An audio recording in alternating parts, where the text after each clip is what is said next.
Hey everybody, it's Dan with Pain for You. I don't know if you can hear it. I'm not sure what that bird is, but it's kind of a chirpy one.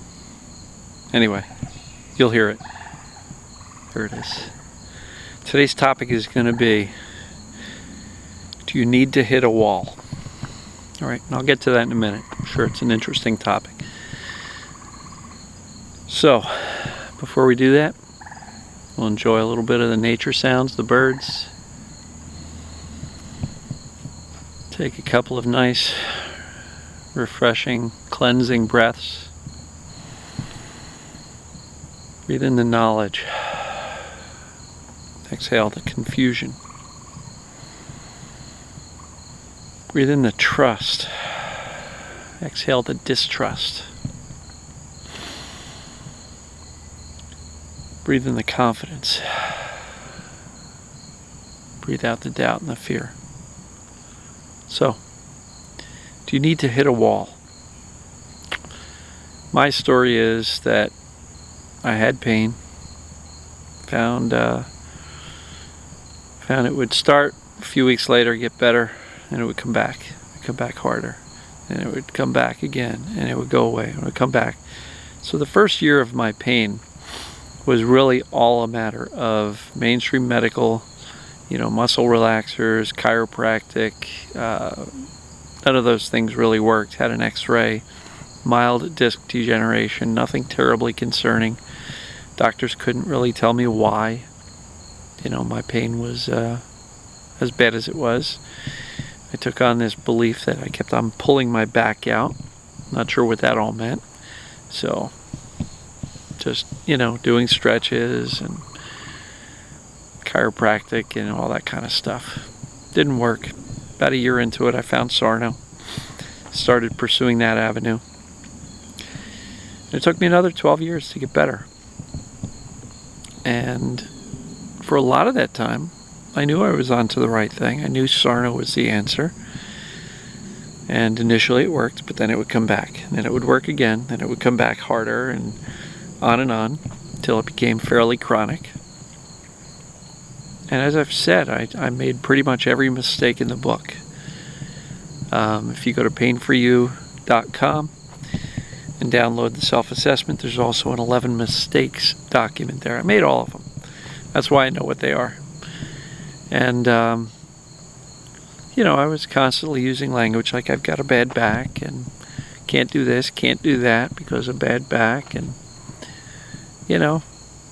I was able to function, but very uncomfortably. Quite miserable most of the time, or a lot of the time. And, I got all crooked. If you guys have seen that picture of me, where I'm all jacked up and crooked.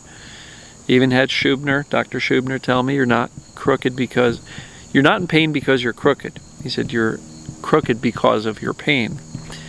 That was kind of a light bulb moment. But I went to physical therapy anyway to straighten myself out. I said, hey, I'm not here for the pain. I just want to straighten out. I know it's muscle imbalances. This side is too tight, which kind of shifted my hips, which kind of curved my spine. And, I went to physical therapy for 6 weeks and got worse and worse and worse because all they did was confirm in my brain that my body was all jacked up. And as a result, my body tried to protect me more and more and more with more and more pain to make sure I didn't do anything that would mess up or hurt my jacked up body. And I think it was when I fired my personal trainer or physical therapist, I hit a wall where I was just so sick and tired of being sick and tired.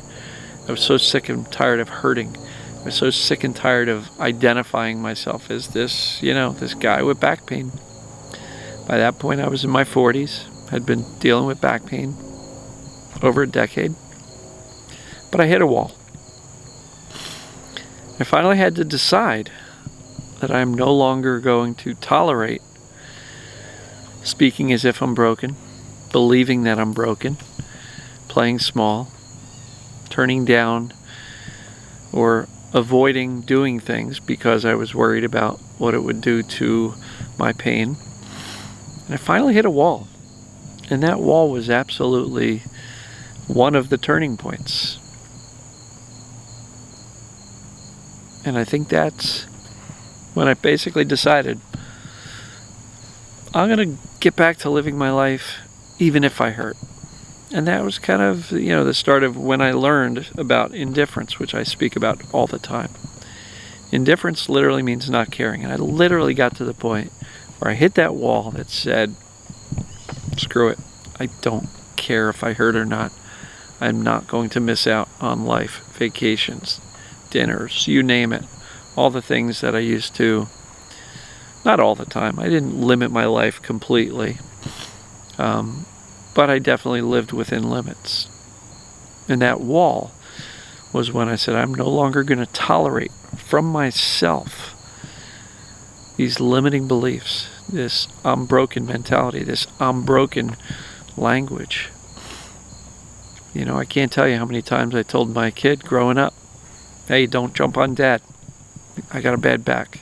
Can't do that. Got a bad back. So many things I missed out on.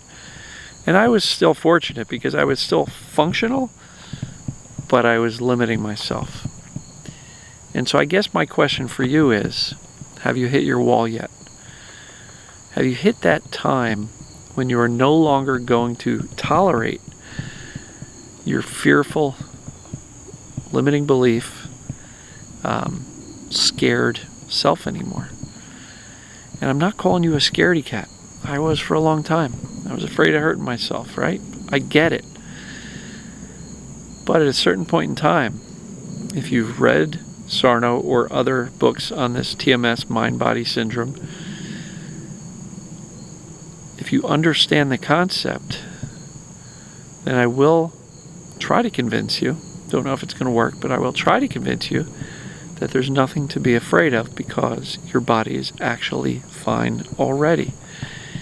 And so when I suggest that we begin to shift our focus back to living our life, see how much fun we can have, see if we can find some joy, purpose, meaning, connection with others, it's because that's what works. And as scary as it may be, that's what works. A couple of days ago I did the indifference, how indifference rewires the brain. Got a lot of comments, a lot of great ones. Go read them. About people who said, yeah, the indifference was the magic bullet, the missing link, if you will.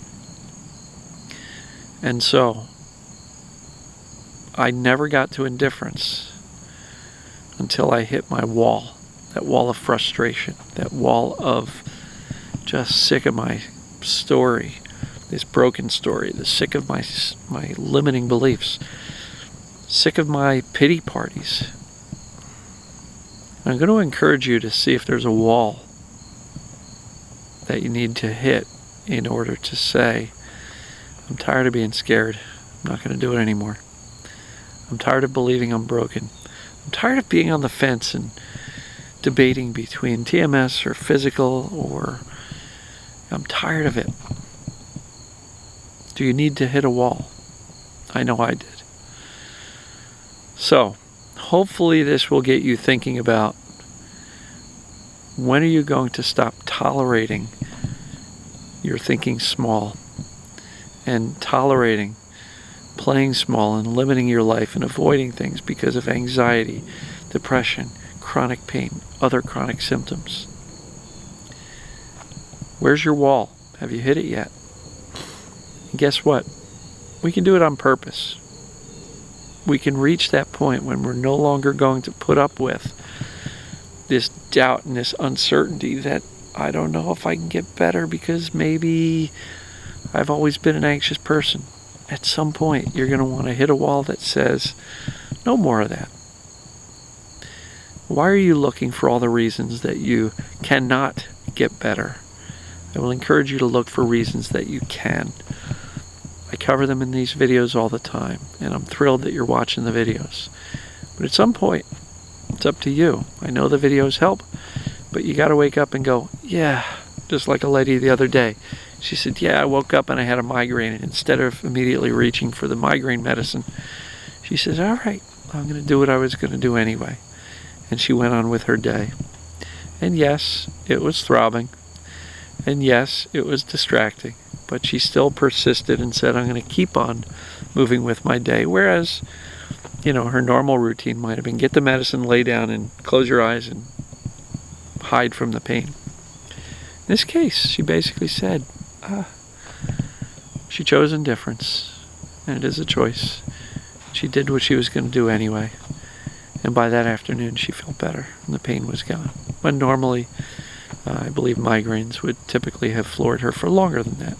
That's my interpretation of her message. I didn't get into a discussion with her, but for her to be pleased that by the afternoon the pain went away gave me the impression that the pain normally would have lasted longer had she taken her normal, you know, react with caution medicine and go protective and curl up in bed.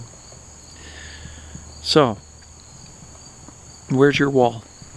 Comment below. Have you hit it yet? Have you made some changes in your thinking? Or do you need to still find that wall when you're sick of it? When you're sick of yourself, when you're sick of the symptoms ruling your life, you will eventually hit that wall like I did. That was a turning point for me. And when you hit that wall, make sure the decision you make is to move towards indifference more and more every day.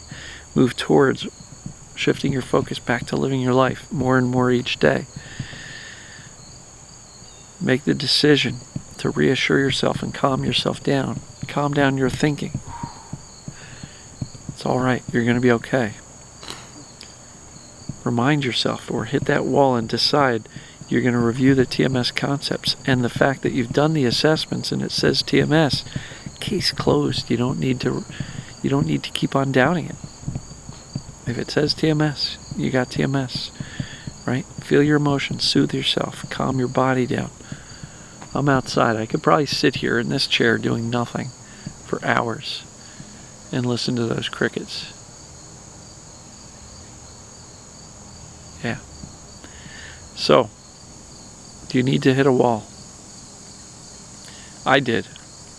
And that was a nice turning point for me when I finally said enough is enough. Where's your wall? Go find it. Make that decision. I know you can get better. Love you guys and gals. We'll talk to you tomorrow.